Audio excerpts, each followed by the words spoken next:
I'll put my foot on the floor and I'm not lifting till I see God or a checkered flag.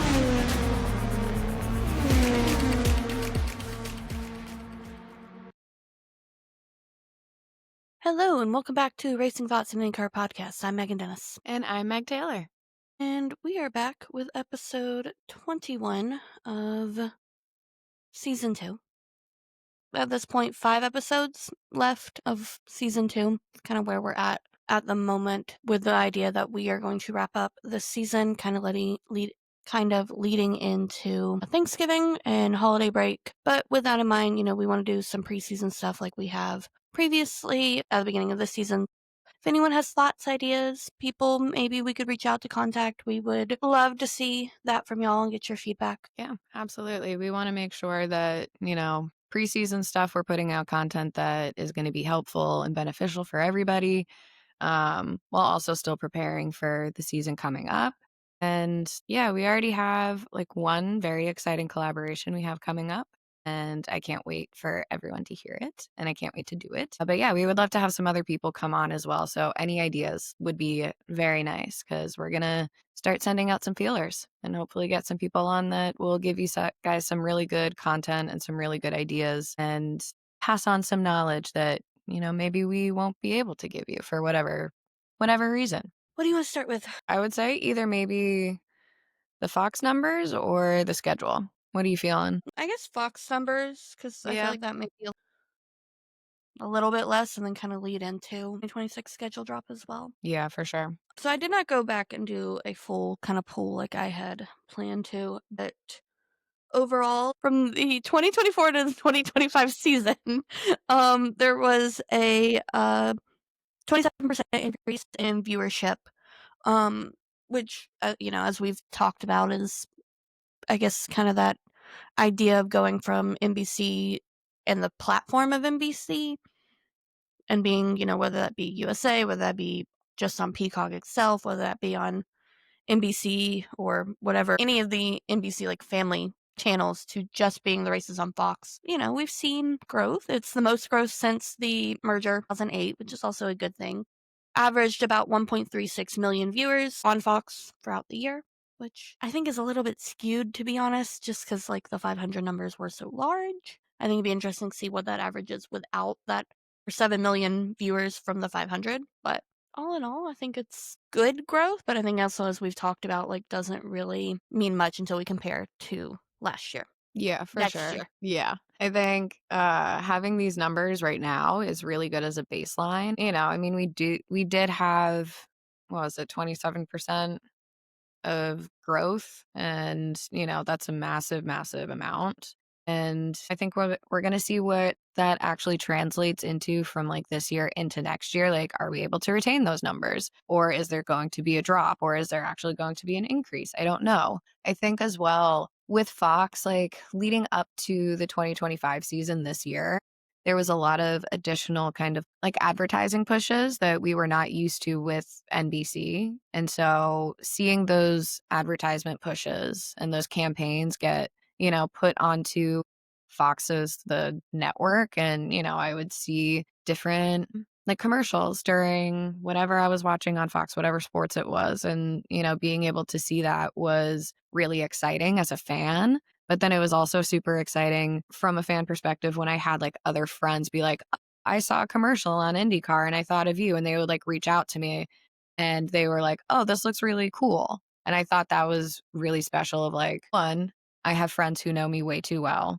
And two, seeing commercials like that and seeing those kind of ad campaigns push out and kind of peak interest was really impactful, I think, for the beginning of the season and especially leading up to the 500. And so I'm going to be interested to see if they do a very similar campaign or what their ad campaign is going to be for the 2026 season. And, there's a lot of different demographics that had a massive increase in viewership as well. For the 18 to 34-year-old age group, there was an 81% growth in. Was that what you were talking about? Sorry, Yes. am I pulling the right Yeah. thing? Okay. Yeah. 18 to 34%. Oh my God, my brain is like spaghetti right now. Happy Sunday, y'all. And spaghetti? Like, that sound doesn't even make sense. Not Swiss cheese, my brain is spaghetti. It's spaghetti. That's Sure, okay. why not? That's gonna be a Last, new. last night I said someone had the confidence of a broom, so, I'm just making up idioms around here. Honestly, you know what? It kind of works. Kind of works. Okay, but for the 18 to 34-year-old demographic, they saw an increase in viewership of 81%, which, I mean, that's a huge number. That is massive. Again, like, we're just going off one graphic that IndyCar and Fox posted out, so, like, I would love to see a more detailed breakdown, Mm-hmm. As much as I am not a statistics person, I do have enough of a background that I understand it, so I would like to see, like, the full, like, race-by-race numbers on what these, like, basically the full, like, Nielsen report is. Mm-hmm. And then for the 18 to 49-year-old, so still including that, but breaking it out to, I guess, like our middle-aged group, I guess, saw an increase of viewership of 51%. So, I mean, like, that's huge increases between two pretty big target demographics. And I think it would be interesting to see, I mean, what those numbers were to begin with. Like, we have a percentage, but I'd love to know what those actual numbers are. Because, yeah, you can say you have significant growth, but what are we talking about from a viewership standpoint as far as Yeah. actual raw data goes? But I also think goes to the point of something we've talked about on how IndyCar is not necessarily the old white man sport it used to be, at least based on these numbers that we're seeing. Like, it's gearing, I don't know if I'd say gearing, that might be a stretch, but like it is pulling in more of a demographic than just your, 40, 56-year-old men. Also saw an increase of women viewership of between 18 and 34 of 72%, which is, again, huge. And again, goes, I think, to that same point of like, yes, inherently motorsport in general, it's always going to be a men's like world to an extent. I think that's just kind of the reality of kind of a sports and mainstream sports to an extent in general, but like it is nice to see that we are seeing some of a shift. I would still like to go back to like, okay, it's saying we've seen an increase of 72%, but what do those numbers compare to the rest of the demographics that are there? So these numbers are great. They're wonderful. I don't know if we can say it paints the full picture as it's listed. Yeah. Yeah. I mean, like, it's nice seeing percentages and like that percentage growth or whatever. But like you said, I'd like to see kind of like, all right, well, how many viewers were actually women within this demographic? How many of the viewers were there with that in comparison? But like I said, this is kind of like a baseline year. And, I think it kind of goes to show that, the sport is evolving, hopefully in the right direction.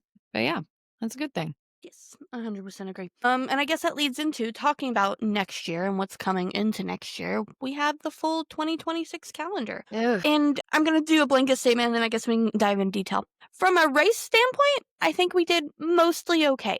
From a schedule standpoint, God, this sucks for us personally. It's so bad. It's so annoying. Like, okay, so I'm pulling it up now just so I can make sure that I'm doing this right. So we have the season opener, which is going to be the first weekend in March, and we open in St. Pete. Arguably into February because the race is March 1st. Yeah. So, we're starting early, which honestly, like when we got the schedule from last year, I kind of wish that we had started earlier. So it's nice to see that this is kind of being taken into consideration. It's still not great, but it's better. But then we have two brand new races that are happening. Not brand new. Well, one of them is. But we return to Phoenix, which is exciting. And then we have the brand new Arlington GP in Texas. And then we have Barber, which is the end of March, which we really are really trying to get to again. If you've listened to our podcast, you know how much we love Barber. That's been our consistent one that we've gone to.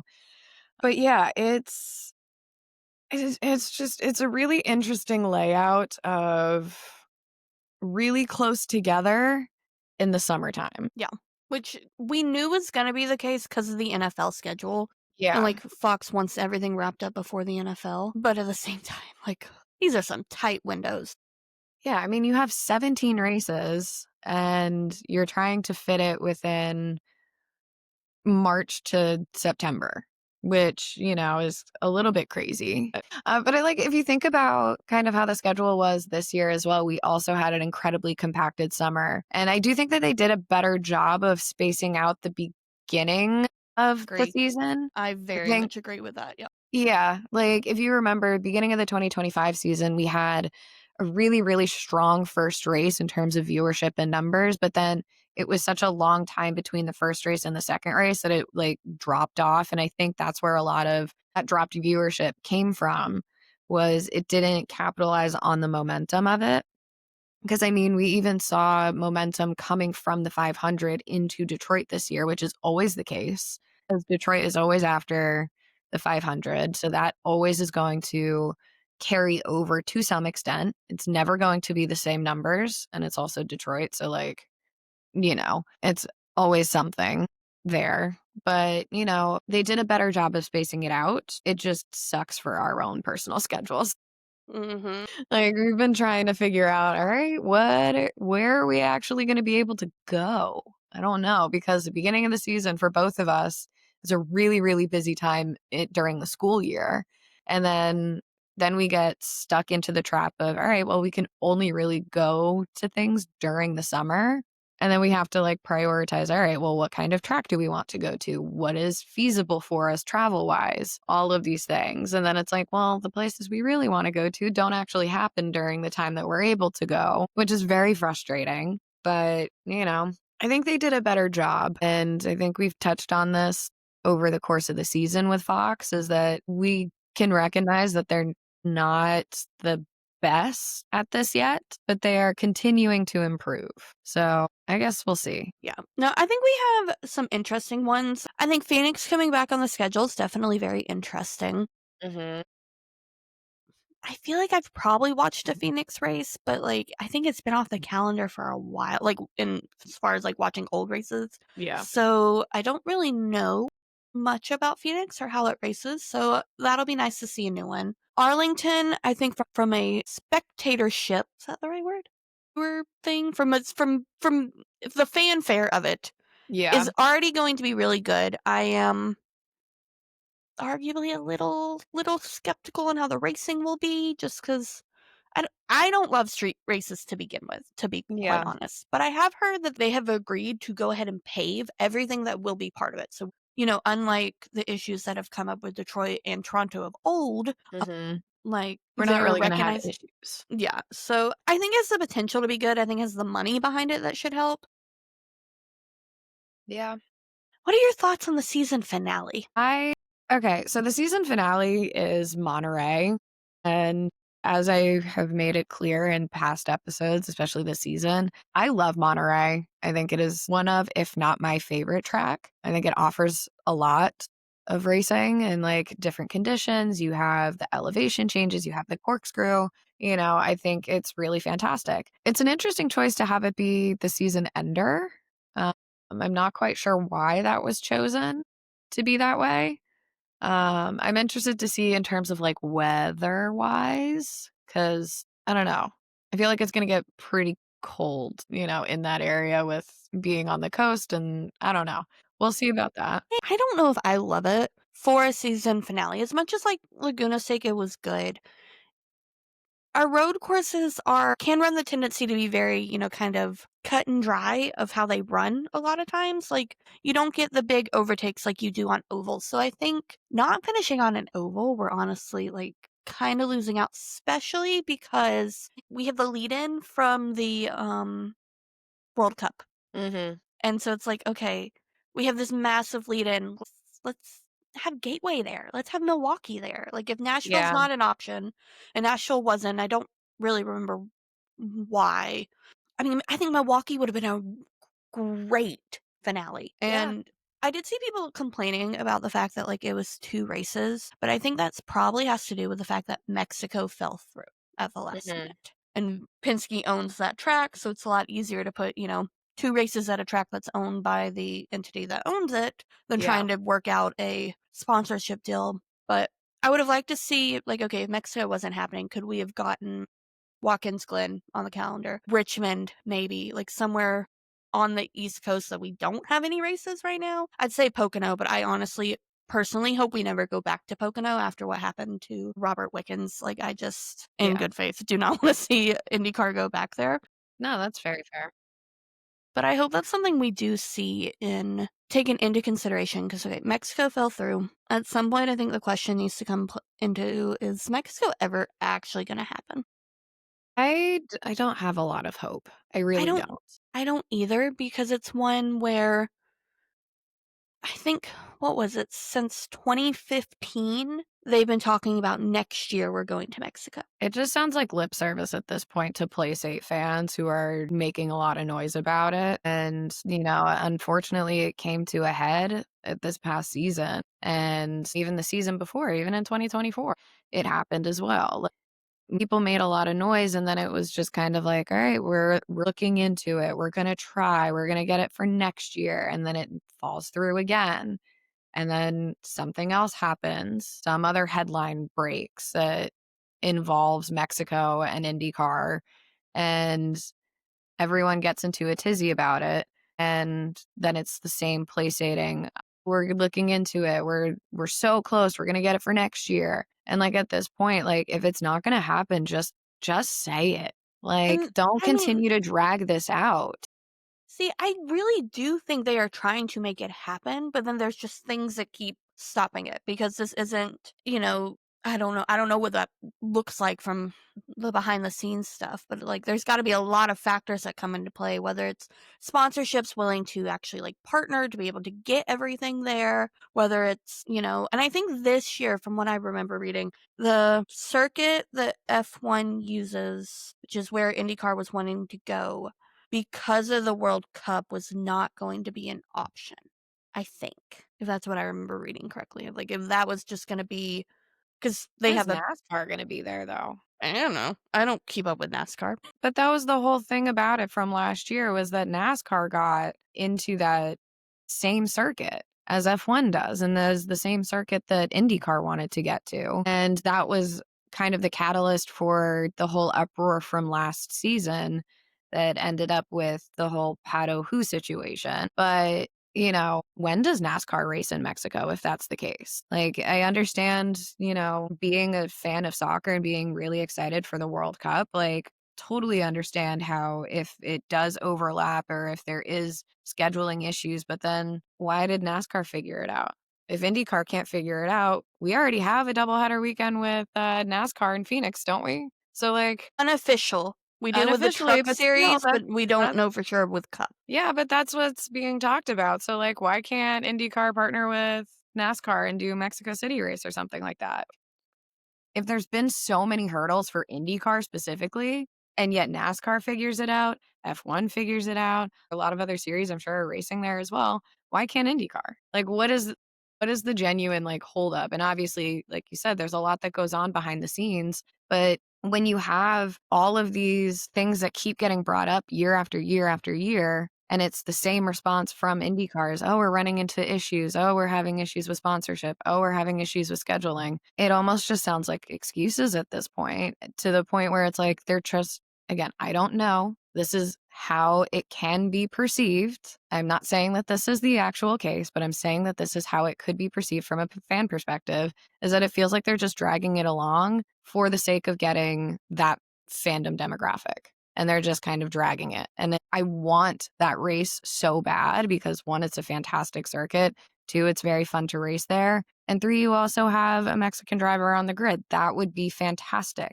And it would be really good for viewership too.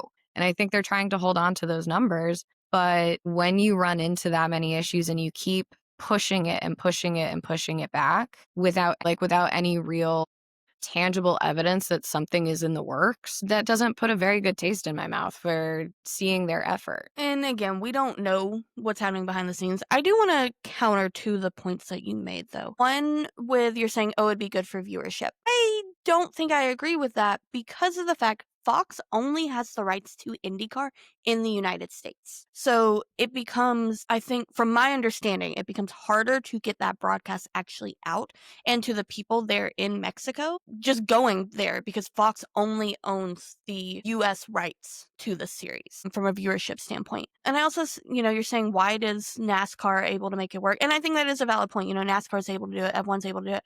Those are much bigger series in comparison to IndyCar. Like from a monetary standpoint, they are much bigger series, which I think maybe from a sponsorship standpoint makes it more attractive. Because I also think that plays into Iowa. Iowa's off the schedule. Iowa's historically been an IndyCar race. We went from 2 races, 2 really good races for years on years, 2 really bad races the last 2 seasons. Hy-Vee pulled out this year, which was the main sponsor of that, and now Iowa's off the calendar for 2026. And I think that's part of it too, of when it's not, tracks that the series already plays a role into keeping up with the upkeep of. I think that does get harder to ensure that there is a promoter and the money behind it to make it a quality race, because it's yeah, we might be able to go to Mexico, but I think it's something that IndyCar, and now with Fox buying, their stake into it, they want to make sure it's a quality production, not just a race to say we have a race. That's also why DC didn't happen this upcoming year, was originally planned, because to make it the quality race they wanted DC to be, they couldn't get everything in place. And so they said, we're going to push this hopefully for 2027. Okay. Yeah, no, I mean, fair points, but I don't know. I just feel like it's putting a really sour taste in my mouth, and I'm not thrilled about it, but, things happen. We'll see. Yeah, I think it's one with Mexico. It is one that is just kind of to, I think, the point you made of it kind of just gets to, when it happens, wonderful. I'm not going to bet on it until it's 100% set in stone. They say we are going to Mexico because we've been talking about it for a decade. Okay, Yeah. cool. It's just how many times do we have to hear the same thing and continue to get our hopes up when it's just nothing is produced on it? And I think it's a missed opportunity for IndyCar. I think it's not a smart decision, but it's a decision that they're making, and it's out of my hands. Yeah. I do think, 2 things that are good about this schedule. We've already touched on it, but we are getting a dual weekend with NASCAR for Phoenix. We know the Truck Series is racing on Friday night. And it may be confirmed at this point. I'm pretty sure it's all but confirmed that the idea is that IndyCar will race and then NASCAR will go right after into a night race, which I think is really cool and I think should hopefully be good for viewership. I want the night race for us. But it's a little bit easier for stock cars with headlights to run I at nighttime. know. I know. I just like night. Nashville's a night race though. I know. That's why we put it on our list. And then Canada is no longer in downtown Toronto, which... Yeah, I totally forgot about that. Yeah, I mean, that we've known, I guess, for a while. We just haven't talked about it yet, which from everything I'm hearing, I think it's a really good thing. I mean, I will be the first to say I did not care for Toronto as a race. We got some okay races, but I did not care for the track. And from what I've heard, Markham, which is one of the suburbs, is similarly to Arlington, has committed to paving all the streets and making it good quality so we can get good quality races, which means we could go from having some kind of bad street races to having, okay, St. Pete, really good. Long Beach, really good. Arlington is expected to be good. Markham's expected to be good, which would mean the only real bad one that we have for a street race still on the calendar would be Portland. No, not Portland. Sorry, Detroit. Yeah. Portland's a road course. Told you my brain's spaghetti. I just looked at my phone. I was like, did I miss? Did we change? Okay. But I I don't know mean, why we've my been brain put talking. those as the same city. Detroit's a bad race. The race itself is good. The circuit, the street course itself is not. And that, Which makes for a bad race when we spend over half of it under caution. Yes, but, I think, I guess this kind of ties into a question that, we've kind of talked about a little bit before, is well, what kind of races do you think are going to grow the sport the most? Where it's okay, oval racing, in my opinion, is probably the most exciting, right? I always love watching oval races, but street courses have historically not been super great because of the issues with the streets themselves. They offer too many problems for the cars, for, the cities trying to keep up with the infrastructure. But at the same time, it puts the race in front of people who don't necessarily know what's going on. Like, I remember way back in 2013 when I was moving in to my sophomore year of college down in Baltimore. And, move-in weekend, we had stayed at this really nice hotel, like right downtown. And I had never even known about IndyCar at this time, but there was a street race going on in downtown Baltimore that completely derailed my entire move-in weekend. It was a nightmare. And I remember being so mad about it, but like that was kind of my first introduction really into what it was. And if it was literally any other weekend, I probably would have paid a little more attention to it, but it was move-in weekend and I was an anxious 18-year-old. So, wasn't really. But like it puts it into the community. It puts it in front of people and, it broadens the horizon of who is actually going to watch it potentially, which I think is a really big benefit of street courses.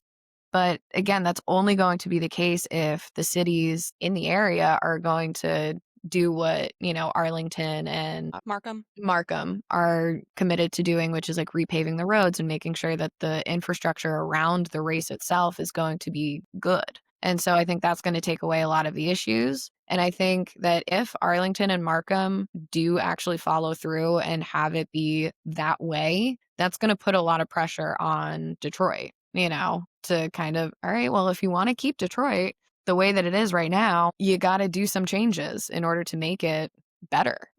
Yeah, and I could see that, because there's been talks of DC and there's been talks of Denver happening, where it's like, I think if either of those get confirmed, I could see Detroit coming off the calendar because, Which would be crazy for Chevy. yeah, I didn't think That about would that. suck for Chevy. I And didn't so think that's about kind that. of why I'm like, it would put a lot of pressure on Detroit as a GP to really force them to do what they need to do to make it a better race.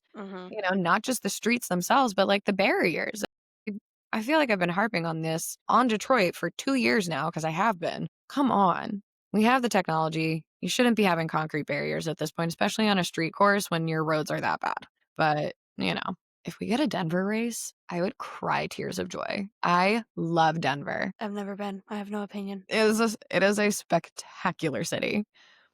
And it's honestly, the streets of Denver would be phenomenal for a race. They're big enough that they could overtake. There's lots of twists and turns that you could go through. I mean, the backdrop alone is crazy, but then you also get like the altitude aspect of it that could impact things. And I'm like, that would be really cool. And also, I just love Denver. I love Denver and I would love an excuse to go back. Fair. No, I think 2026 has a lot of potential to be a good season, and I think Fox is the buy-in, the courses are there. I think to your point on what's going to get people in, it is the street races. As much as like, that's, I guess I can't say I'm not a fan of street races. I haven't been to one in person, so from a in-person spectatorship, I can't make an opinion on it. From a viewership standpoint in general, street races are my least favorite out of the three, but that's what gets people there. To your point, I mean, this was NASCAR, but I had a friend of mine text me when she was in Chicago, when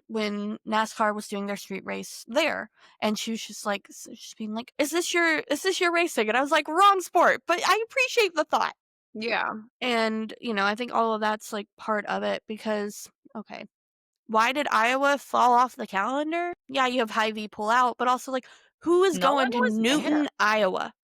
No Who is one going was 30 minutes outside of Des Moines to get to a track? Nashville, honestly, to the same point, the stands were not full this I year was just about to because say who Nashville. wants to go 30 minutes to Lebanon, Tennessee? Like, it's out of the way from the cities that you were saying that you were in. And from casual fans, why are they going to spend money on that? I think Milwaukee works because Milwaukee ties it into their state fair. They have the fairgrounds open. They make it a big thing. Like, I want to go to Milwaukee. I don't know how we are going to be able to make it possible because it's We're gonna horrible. try our best. Why couldn't it be why couldn't it be the season finale? That's Labor Day weekend. It would have been perfect. It would have been. IndyCar, I need you to start consulting us when it comes to scheduling races. Thank you. Listen, we are available on a consulting basis. I charge about $100 an hour. So Just throwing that out there. I'll work for free if I can get my opinion listened to.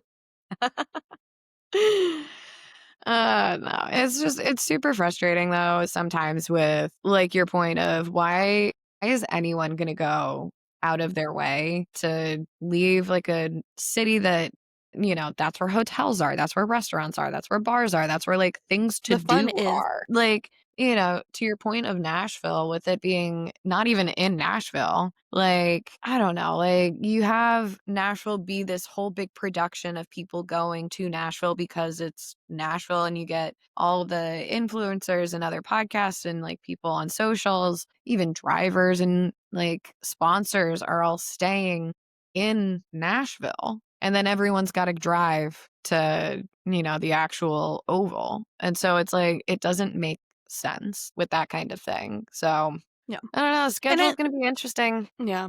Yeah, I think that we can kind of leave it at that of like I don't think it's a bad schedule. I think it's a very fast schedule. It's going to be very Yeah. fast paced. Yeah. Where we're going to be here this time next year being like, where'd the season go? That's kind of how I felt this year, especially with the summer, with how Mhm. compact it was, and it's just going to be even worse next year.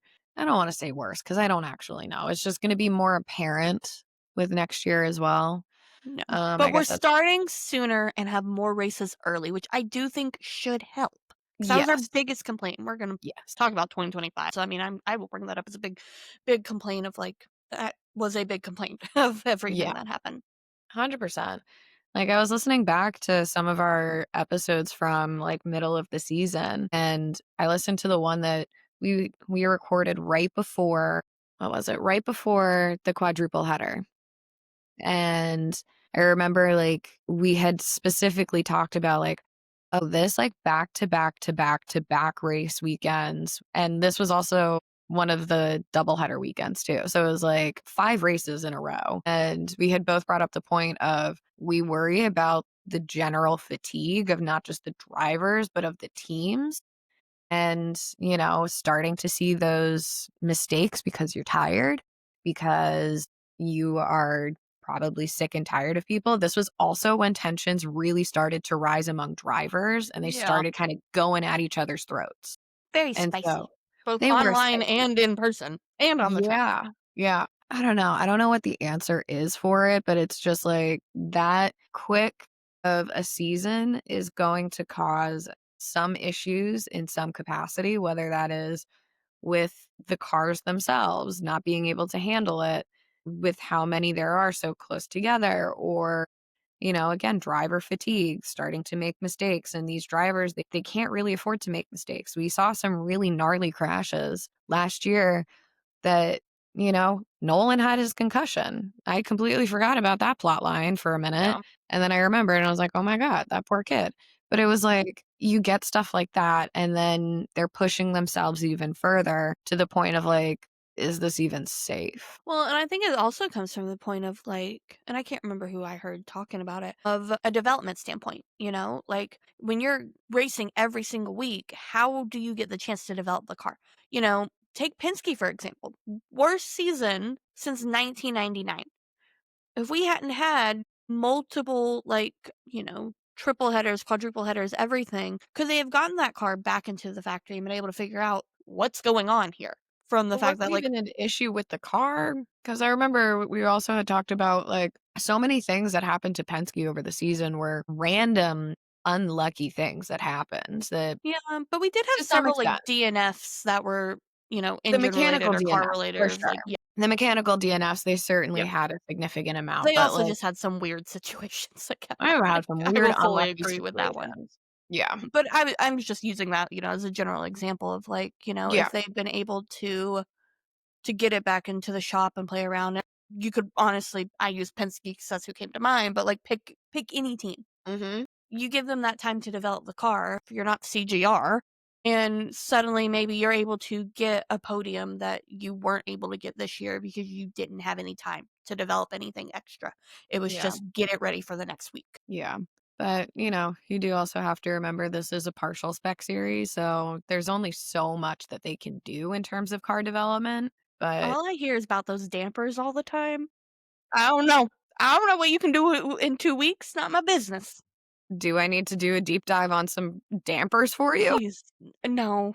That's too technical. I left engineering for a reason. I'm happy to go into the technical part of it if you want. If there's a part of the car you want to know more about, I'd like No, to. Okay. I don't want to know about dampers that much. Okay. I'll find a part of the car you can tell me about. That sounds a little too mechanical for me to keep interested longer than like 5 minutes. 5 to 7 minutes would be about the window you'd have. So basically, the attention span of my students. Yeah, Great. Got it. exactly. Honestly, that might be longer than the attention span of my students. I would hope at least a little bit. Ugh, I hope I have a little bit more than your third graders. That's so true. I got a few more years on them, I would hope. AI has not rewritten my brain. No, but it's rewritten theirs. We're not going down that road. We're not going down that rabbit hole, guys. We're so That's tomorrow's issue. I have to teach tomorrow. That's tomorrow's problem. rain. I'm just gonna leave just that part in with no other context around it. Just put a long pause, Ray, and then we'll go back to discussing everything else. I guess before we dive more into like highs and lows of 2025, we do have to talk on the inevitable news. We knew it was coming. I'm so shocked. My Wow, God. I had who no could have idea. predicted it? Us 3 months ago. Like, we all knew. We all We knew all this was knew. coming. Like, if anything, they made me think, like, okay, maybe they weren't. But, I guess for those who haven't pieced together what we're talking about, I was just about to say, we should probably say what it is. David Malukas is now going to be driving the number 12 car of Team Penske. I am so shocked. Wow. Who would Wow. have guessed it? Wow.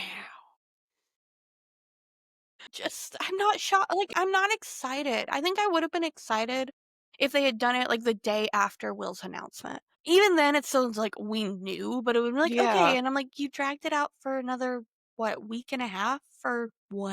I don't For his know. hair to look that wet?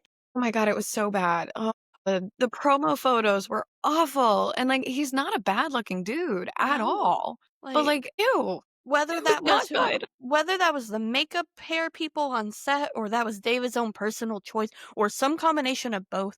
I also think it was the No. editing. It was like the Maybe. contrast of it, the exposure, the sharpness of it. It all just like didn't work for him. Yes. But, here's the thing is that considering the entire season, it was discussed about like, "Oh, is David going to be in the Penske seat?" It just like, it took away the genuine excitement that I wish I had for it because, again, he's a good driver. He's a good kid. I think he's going to do okay in Penske. I know I have said this in previous episodes. I wish he would have had at least one more year before going into Penske because I think, he needs that maturity. He needs a little more, experience. And I worry that he's going to be put under a complete microscope now. And it's like he would have been put under a microscope whenever this announcement was going to happen because he is replacing willpower. Like, those are big shoes to fill. It's almost like the Kimi Antonelli coming into Lewis Hamilton's seat. It's like he's got a lot on his shoulders. And I don't want him to kind of feel the pressure of it and the weight of it and let it impact him. But I mean, I think that's going to happen at some point, and I just don't want it to be seen as a bad thing. I want it to be seen as like he's still learning a lot, but that's just not the nature of motorsport. That's not the nature of how people within this industry see things. Yeah. Well, and to your point of like you saying you don't want him to feel the pressure, and like this is not me making a dig at David, but honestly, I think he should, like, because we know that Penske offered Will, which you know what that says? David wasn't option A. Yeah. So like if I'm him, you should feel that pressure. Whether, that's he succumbs to the pressure or not, I guess then becomes the question. But like if he goes Thing. I don't want him to succumb to the pressure and have it be seen as like a dig at him of like he's not good enough for it. When I think he is, anyways, continue. Yeah.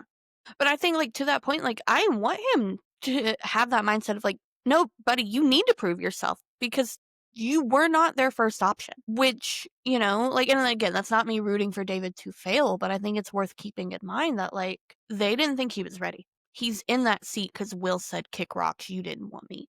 Yeah. which, like, props to Will for. Always. Love it. Yes. Like, don't go where you are not wanted. Mm-hmm. Yeah. So, I mean, I think that's one where it's like, I don't want David to go in there cocky. And Yeah. I honestly, I could see that mindset a little bit. And I'm like, I want someone to be like, no, bud, you weren't first option. You Yeah. still have to prove that you deserve to be in this car. Because Yeah. regardless of how you feel about Penske, he's still driving a Penske. That's a big deal. That's a big name. Like, there's a lot that comes with it, but I also think it's going to be really interesting to see how David himself meshes within the Penske perfect image. And Yeah. I'm like, that's what worries me. And like, here's the thing, I don't want him to lose his personality. That's part of what makes him him. And that brings a lot of appeal. And like, I think that's why he had such a large fan base grow over the past 2 years, is because of his personality and his online presence and like how he talks and interacts with people. I mean, he's a very personable, charming person, but he's also really silly, very goofy, not very serious, and like very traditionally Gen Z. And I don't know how that vibes with Penske Perfect Image. And I worry that it's going to be one of two things. It's either going to be Penske crushes that and he's going to turn into little Penske Perfect David Malukas, or it just is an oil and water situation. They do not mesh. And then what does that mean for David's seat if he doesn't comply with what they want, or if it doesn't mesh the way that they're expecting? Yeah. Yeah, and I think that's a very valid thing to talk about in the sense of like, there's a place for silly goofy. We saw the Bus Bros. Those Yeah. were two Penske drivers. They were able to have that time. But a But lot of the then, Bus Bros that wasn't a mindset of Penske perfect. That was Joseph. That was Joseph Newgarden. yeah, but look I at don't also think that how that was. kind of affected everything else Yes, afterward. no, I agree with that part of it. Like, I'm not arguing Yeah. you on that. I think it is one where David is going to have to change some of what he does because to fit the mold of a Penske driver, again, agree with it, don't agree with it. How he acts now does not necessarily have the maturity of what Penske holds to.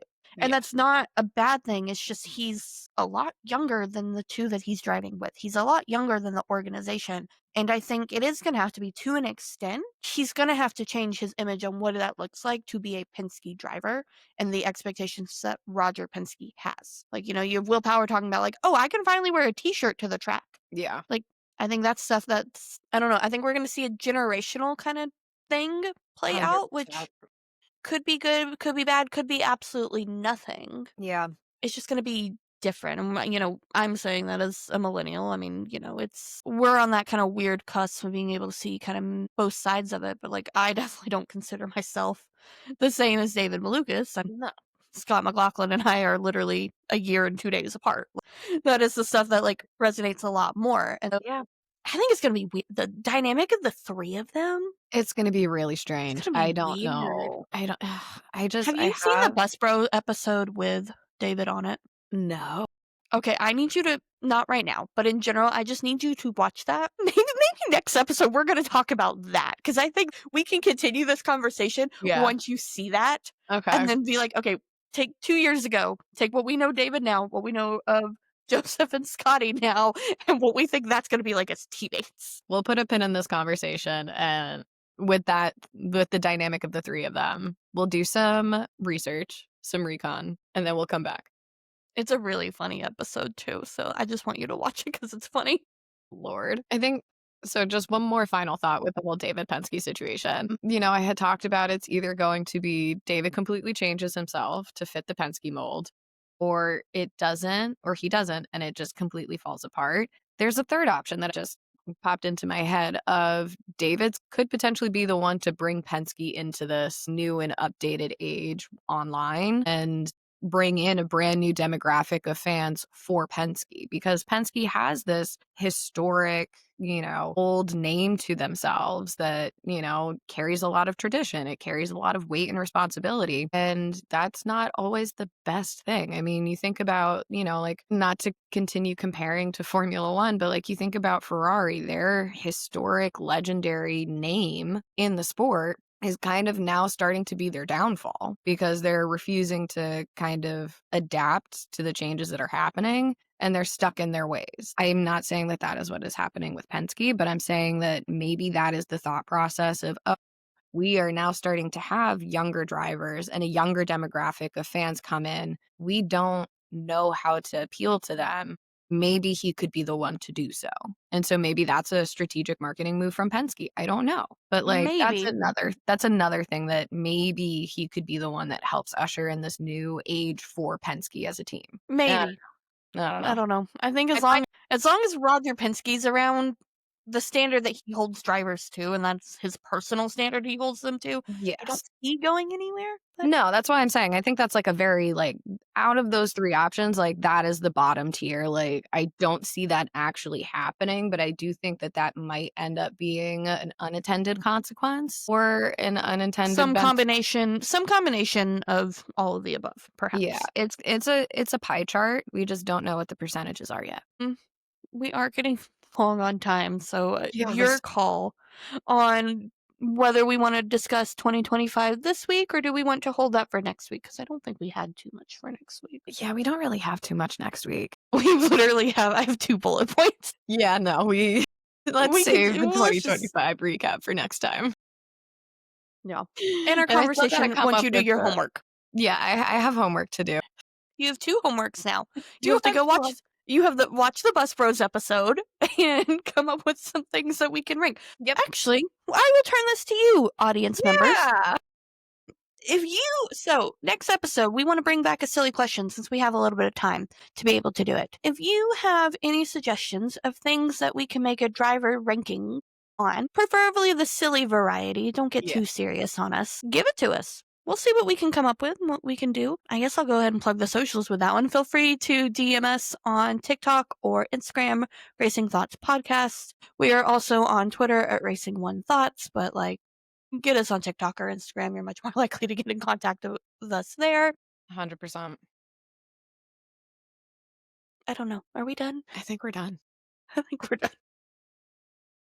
We should be done. We're running way too long anyways. We didn't set a timer this time. This is what happens when we don't set timers. I know. I realized it when we got to like the 40-minute mark of recording. I was like, dang it. I looked up at 28 minutes and I was like, oh, we'll be fine. And then, Yeah, It's here okay. we are. Exactly. all right, y'all, we'll see you next time. Bye.